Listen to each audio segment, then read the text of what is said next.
beberapa hal yang terkait dengan penipuan saat ini yang memang masih dirasakan atau mungkin juga malah masif ya dirasakan oleh masyarakat Indonesia. Yang pertama itu tadi adalah masalah hadiah ya.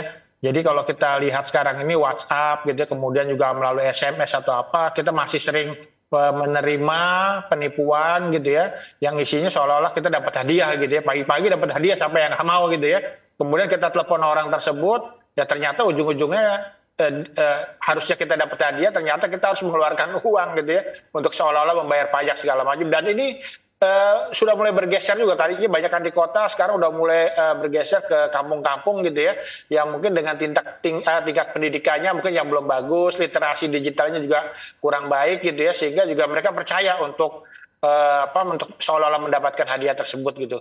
Kemudian hal lainnya juga adalah sekarang ini juga ada penipuan, misalnya tadi disampaikan ya, misalnya ada malware yang disisipkan atau mungkin tautan yang disisipkan dalam pengiriman WA atau SMS mereka gitu ya.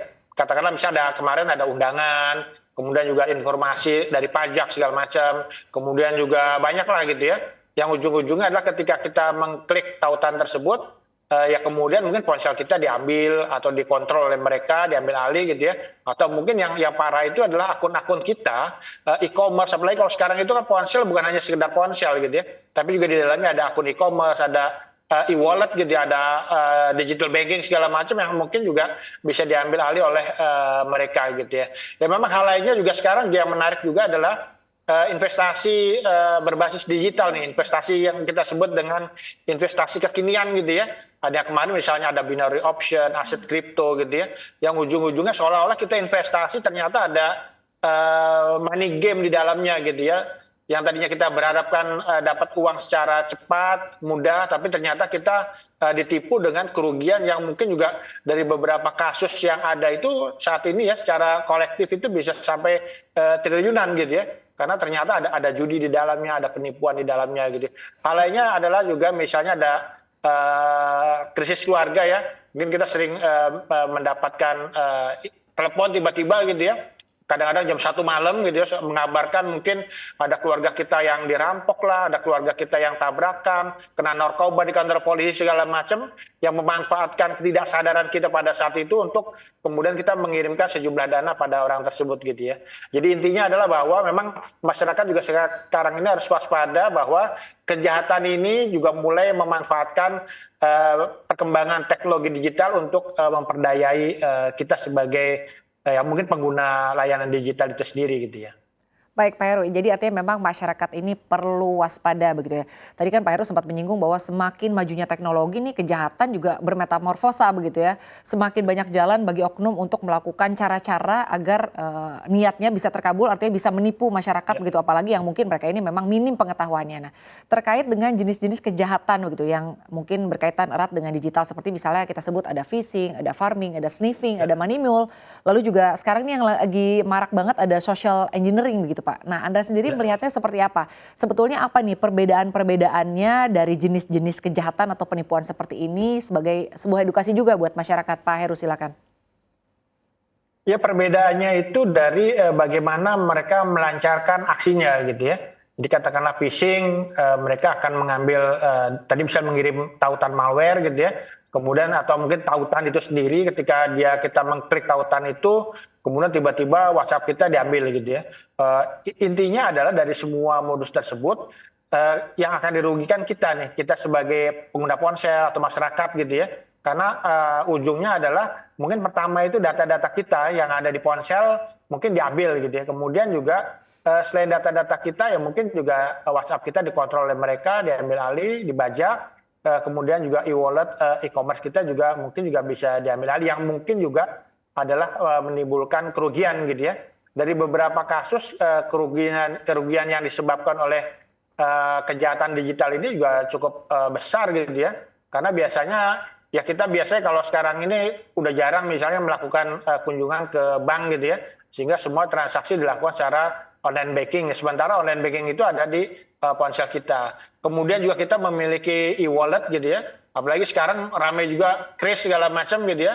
Sehingga memang kita juga harus berhati-hati dengan modus berbagai cara ya. Apakah dia akan ngambil data kita, apakah kemudian juga Ya mungkin ada juga yang orang mungkin bisa mengikuti gerakan kita nih kemana-kemana gitu ya, dengan memantau sosial media kita gitu ya. Kemudian juga melakukan seolah-olah tadi misalnya ada keluarga kita yang sakit atau apa gitu. Kemudian juga bisa jadi juga sekarang ini juga banyak adalah pinjaman online yang ilegal nih. Nah jadi seolah-olah dia memberikan pinjaman pada kita, seolah-olah menyelesaikan persoalan kita nih. Mungkin kita ada kredit macet di kartu kredit gitu ya. Seolah dia memberikan pinjaman segala macam, ujung-ujungnya kita dari mulut buaya ke mulut harimau nih. Kita ketahui bersama bahwa sebetulnya untuk literasi digital ini kita akui masih sangat minim begitu ya Pak. Tapi jika dikaitkan dengan begitu banyaknya korban yang menjadi korban penipuan di dunia digital ini, Anda sendiri melihatnya apakah karena memang kurangnya atau lemahnya literasi digital atau karena memang murni kurangnya pengawasan begitu Pak? Atau artinya lemahnya begitu, artinya cyber di Indonesia pengawasannya seperti apa begitu? Iya, masalah ini kalau kita lihat ini tidak disebabkan oleh kasus tunggal gitu ya, atau sebab tunggal gitu ya. Jadi kalau misalnya kita bicara penipuan online, artinya juga penipunya juga mencari cara terus gitu ya untuk bagaimana memperdayai kita sebagai masyarakat gitu ya. Yang kemudian ujungnya kita diambil data-datanya, kemudian juga diambil dikontrol WhatsApp-nya, e-commerce segala macam gitu ya. Jadi memang mereka juga tiap hari mungkin kerjanya adalah bagaimana memperdayai kita gitu untuk mencari cara baru yang mungkin kemarin itu kita bicara undangan gitu ya. Wah, orang udah rame undangan dia ganti nih pemberitahuan pajak gitu. Mungkin besok ada lagi hal-hal lain yang intinya adalah sama adalah bagaimana memperdayai kita gitu. Memang kemudian kedua itu adalah masalah edukasi literasi kita ini memang cukup masih belum maksimal gitu ya. Ya karena mungkin Indonesia ini luas. Memang kita akui pemerintah sudah melakukan memberikan edukasi literasi, tapi memang ini sifatnya mungkin baru masih elitis gitu ya. Karena banyak korban itu justru yang berada di kampung-kampung yang mungkin juga secara pengetahuan digitalnya juga tidak bagus gitu ya. Sehingga juga ini menjadi tugas kita bersama juga untuk bagaimana kita sama-sama memberdayakan masyarakat agar mereka aware, berhati-hati dan waspada terhadap perkembangan kejahatan yang berbasis digital tentunya gitu ya. Cuman memang di sisi lain juga ini juga perlu kerjasama juga. Katakanlah misal tadi ada phishing gitu ya, mereka mengirimkan email ke kita gitu ya, akan ada perubahan harga transfer misal gitu ya. Nah ini cuman masalahnya adalah pihak-pihak bank yang sebenarnya mereka juga tahu, pasti di antara karyawan mereka kan juga menerima gitu ya. Tapi mereka belum juga memberikan secara langsung pengumuman pada publik bahwa ini penipuan gitu loh. Nah ini yang juga perlu kerjasama juga bagi apalagi sektor finansial ya, karena kalau kita lihat sektor keuangan, sektor perbankan di Indonesia ini menjadi sasaran utama dari kejahatan siber karena apa? Karena memang ada uangnya gitu ya. Apakah mereka mengambil data di perbankan tersebut atau mungkin melalui kita sebagai konsumennya dan sebagai nasabah, data-data kita diambil, rekening kita diambil alih gitu. Cuman memang dalam prosesnya itu ya mereka kurang gercep gitu ya agar juga menyampaikan pada publik untuk berhati-hati gitu ya. Dan pemerintah juga punya tugas juga untuk bagaimana mengawasi ini semua gitu ya. Karena betapapun juga masyarakat ini juga ya mungkin juga perlu diedukasi, perlu diliterasi. Kemudian ada juga faktor pemaksa bagi perbankan, bagi penyelenggara sistem elektronik untuk menjaga keamanannya gitu ya. Dan juga bagaimana sama-sama memberikan sosialisasi edukasi kepada masyarakat gitu.